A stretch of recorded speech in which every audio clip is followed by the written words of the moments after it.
eu já mudei muito a minha postura. Mas ele continua bêbado, sexta, em distribuidora e todos os sábados com a família. Ele fica lá e eu volto só. Me sinto mal e ansiosa.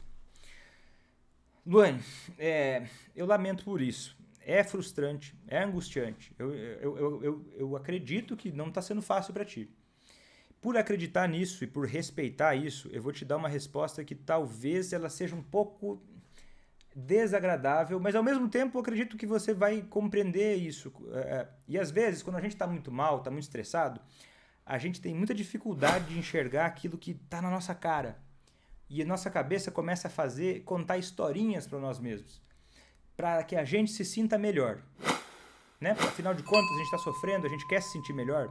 Então a nossa mente, se a gente não toma cuidado, ela começa a levar a gente para compreensões do mundo que não nos ajudam, mas pelo contrário, elas nos travam. E é por isso que eu vou te dizer uma coisa. Quando você me diz que você já mudou muito a sua postura, mas ele qualquer coisa, você me lembra um paciente que eu atendi há muitos anos atrás, um adolescente, não era relacionado ao alcoolismo, mas ele me dizia o seguinte: ô, doutor Vitor, eu tô muito chateado. Por que você tá chateado, fulano? E ele: porque eu fui muito mal numa prova da faculdade. Bom, mas me conta, por que você tá chateado? Sabe por quê, Vitor? Eu estudei muito. Eu estudei demais. E como é que eu vou ir mal se eu estudei muito? Se eu já fiz a minha parte? Como é que eu não vou tirar 10 na prova se eu já fiz a minha parte? E aí eu perguntei pra ele: é mesmo? E como é que as outras pessoas foram na prova? Ah, isso que é o pior, doutor Vitor. Muita gente tirou 10. Né? Outras pessoas também foram mal, mas estudaram menos do que eu, ou não estudaram, não sei. Eu sei que eu estudei muito. Eu perguntei: certo, mas vamos ver aí, como é que você estudou? Quanto tempo você estudou? Como é que foi a tua rotina de estudo? Ele falou: Vitor, eu fui em quase todas as aulas e tudo bem, não tem como estudar todo dia, não tem como estudar com muita antecedência, né, doutor? Sabe como é que eu não gosto de ficar estudando muito cedo. Então, no dia anterior da prova, eu estudei muito. Eu estudei das 6 às 8 da noite. 6 da tarde até as 8 da noite. Mas eu estudei mesmo. Sentei, peguei o livro, vi todos os resumos dos meus colegas, porque não fui eu que fiz as anotações, né? Eu não gosto de anotar durante as aulas. E aí, pois é, né? Você vê, e qualquer ser humano pode passar por isso, se não estiver atento a si mesmo. A gente às vezes quer tanto uma coisa que a gente não leva em consideração o trabalho que é necessário para que aquilo aconteça. E a gente acaba achando que a gente fez todo o trabalho que era necessário, mas o resultado ele não mente. Se a gente não está tendo o resultado que a gente quer, é muito provável que a gente não está fazendo tudo o que precisa ser feito. E tá bom, tá bem, né? A gente pode fazer. É possível que a gente faça. Mas talvez o nosso termômetro do que a gente precisa fazer não está calibrado. Talvez a nossa expectativa do esforço que eu preciso para conseguir um objetivo, ele não está calibrado.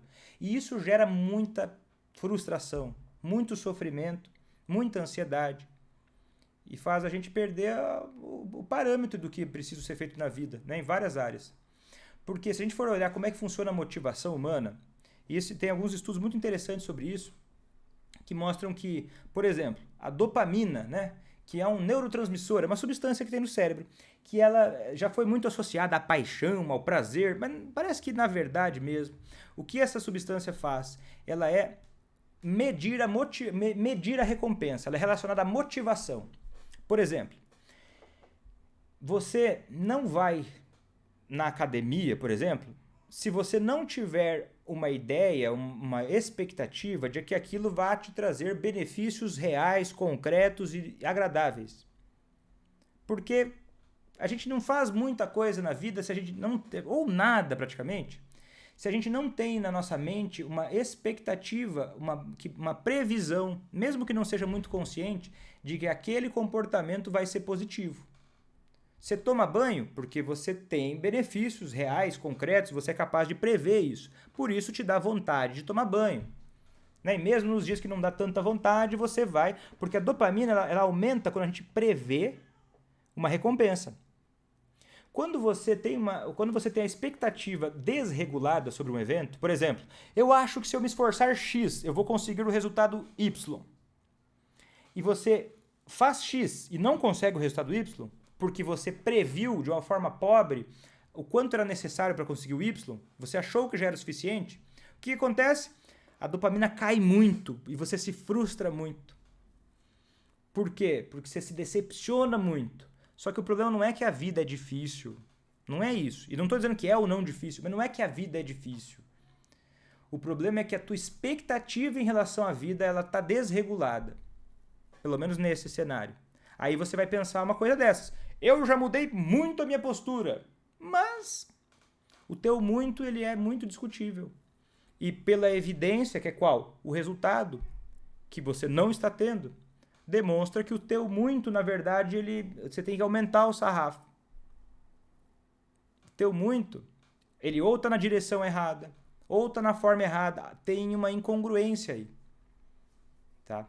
Então reveja isso daí para você ajustar as tuas expectativas, porque aí vai ser melhor você proteger a tua confiança. Porque se você interpreta mal, tem uma expectativa errada, você vai ter uma confiança baixa, você vai sofrer mais, você vai tender a errar mais, você vai se desmotivar. E aí você vai começar a deixar para trás algo que talvez seja importante para você hoje, né? Caso seja importante, esse raciocínio que eu estou falando faz sentido.